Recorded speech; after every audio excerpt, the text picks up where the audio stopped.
নমস্কার। আজকে আমরা চাঁদপাড়ার কৌশিকবাবুর ফার্মে আছি। কৌশিকবাবু আমার অনেক পুরনো স্টুডেন্ট। এই ফার্মটাতে আমরা বেঙ্গল ব্রিডকে রেয়ার করছি। দেখছেনই আমার পাশে দেখতে পাচ্ছেন একটা ব্রিডার রয়েছে।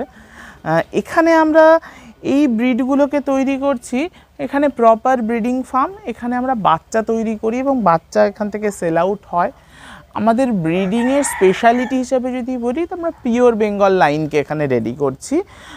বেশ বড় ব্যাপার ছাগল ফার্মিংয়ের, যে প্রচুর দানা খাইয়ে প্রচুর কস্টিংয়ে ছাগল তৈরি করা হয়, কিন্তু আমরা এখানে এই ব্রিড লাইনটা এভাবে রেডি করছি যাতে আমাদের এই ছাগলগুলো ন্যাচারাল ওয়েতে বড় হতে পারে, ঘাস খেয়েই মেনলি, মানে দানার কস্টিংটাকে কম করে। আমরা 200 গ্রাম অ্যারাউন্ড দানা দিই প্রতি ছাগলকে।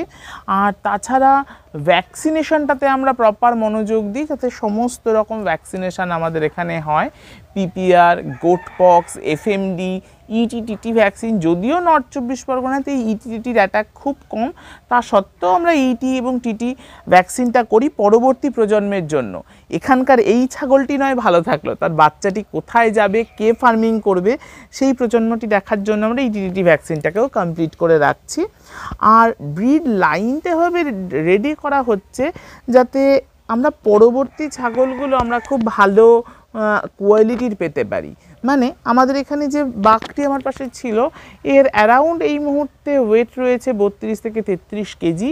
ফিমেলও আশপাশে রয়েছে দেখতে পাচ্ছেন, তাদের ওয়েটও 25 থেকে 28 কেজি ওয়েটের। এবং স্বভাবতই যে বাচ্চাগুলো পাবো আমরা, সেগুলো একটু বেশি ওয়েট আসবে। মানে এই বেঙ্গল লাইনের মধ্যে থেকেও যে একটু ভালো কোয়ালিটির মাদার নিয়ে যদি কাজ করতে পারি, তাদের যে বাচ্চাটা আস্তে আস্তে 28, 30, 32, 35 এইরকম ওয়েটে গেইন করবে, সেই কাজটা আমরা এখানে করছি। আর ওষুধের ব্যবহার তুলনামূলকভাবে আমরা কম করছি, অ্যান্টিবায়োটিকের ব্যবহার তুলনামূলকভাবে কম করছি। এখানে হার্বাল ওষুধ যেমন থানকুনি পাতা, বাসক পাতা, তুলসী পাতা, এই জিনিসগুলো দিয়ে আমরা রেয়ার করার চেষ্টা করছি, যে পরবর্তী যাতে কোনো ফার্মারদের এই বাচ্চা কিনে বা সেখানে পুষে সেখান থেকে প্রবলেম না হয়।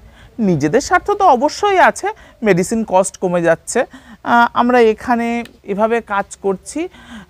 ইনস্ট্রাকশন ফলো করার জন্য এখানে মনিটর হিসেবে আলী রেজা আছেন, উনি যথেষ্ট সিনসিয়ারলি এটা দেখছেন। কৌশিকবাবুর বড় স্বপ্নের ফার্ম, বড় ভালোবাসার ফার্ম, আমারও নিজের বড় ভালোবাসার ফার্ম। আর এখানে একজন দিদি আছেন ওয়ার্কার, যিনি অসাধারণভাবে কাজ করছেন এবং উনিও দিন দিন নলেজেবল হয়ে যাচ্ছেন কীভাবে হার্বাল ওষুধ দিয়ে কীভাবে কাজ করতে হয়। আদর্শ ফার্ম ওয়ার্কার যাকে বলা যায়। তা সেইভাবে আমরা টোটালি ফার্ম ডেভেলপমেন্টের উপর কাজ করছি। আর ছাগলগুলো তো সুন্দরভাবে আমরা রেয়ার করছি, পরবর্তী প্রজন্ম যাতে ভালো হতে পারে।